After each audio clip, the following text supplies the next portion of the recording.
Ladies and gentlemen, welcome to another Waffle on Wednesday.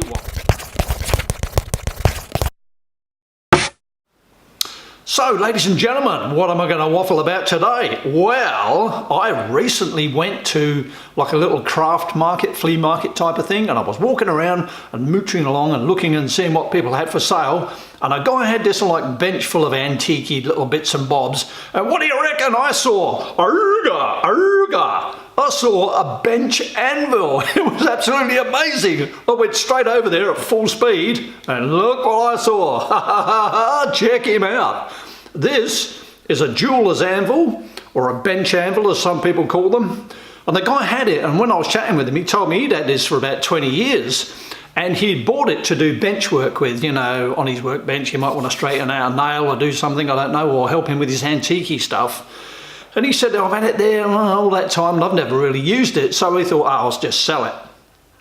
Good for me. He wanted $80 for it, Australian. So we haggled and haggled. He could see I was really keen on it, kind of thing. So he haggled, because he knew I really wanted it and I was probably going to use it, he sold it to me for 50 bucks Australian. That would be about 25 pounds English or about 35 bucks American. So they're not a very expensive thing to buy. This is in the style of a London pattern anvil. I'll give you some statistics on it, so you can tell. I've just gone inside the house and weighed it. It weighs 4 kilograms, which is 9 pounds.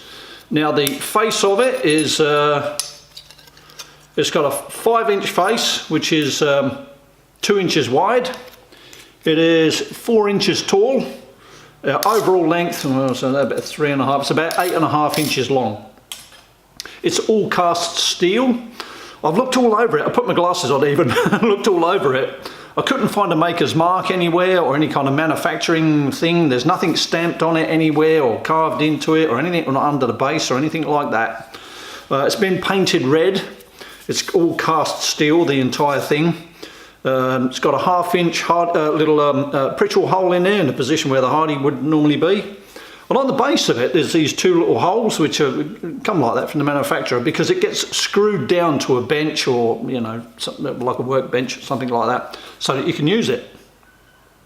Okay, so my waffle about this today is it worth it? Or should you actually buy it? Is it just a silly ornament that you would have sitting on your shelf or something like that? No, contrary to that point. The reason it's called a jeweler's anvil or a bench anvil is because the bench is where it goes, and mostly jewelers and people that did what I call smalls. They were doing smalls work on it. I just said you could straighten a nail or you could do anything like that. So the people that were into that kind of stuff, that's what they wanted. They didn't want a great big monstrous 500-pounder for making something this big. They wanted something this size because it was appropriate to the work. So how does that affect us blacksmiths if we're into general blacksmithing? Well, tell you a little story. The guy that principally taught me most of what I know about blacksmithing way back in the early 1990s, I went to his house once. Right? He was a very private person. He was like, well, quite frankly, he had the constitution of a bloody grizzly bear, you know, so he wasn't very approachable, but I got on quite well for him because I used to strike for him quite a bit. I did that by design, right? So he would teach me stuff.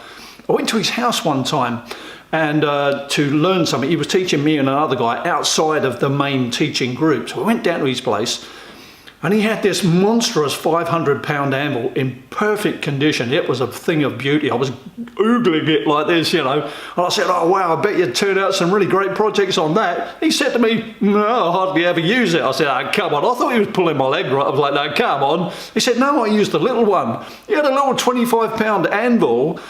Just to check, I sort of looked, and you could see all the mill scale around it where he'd been forging, and it had a beautifully clean sort of face on it where he'd been hammering.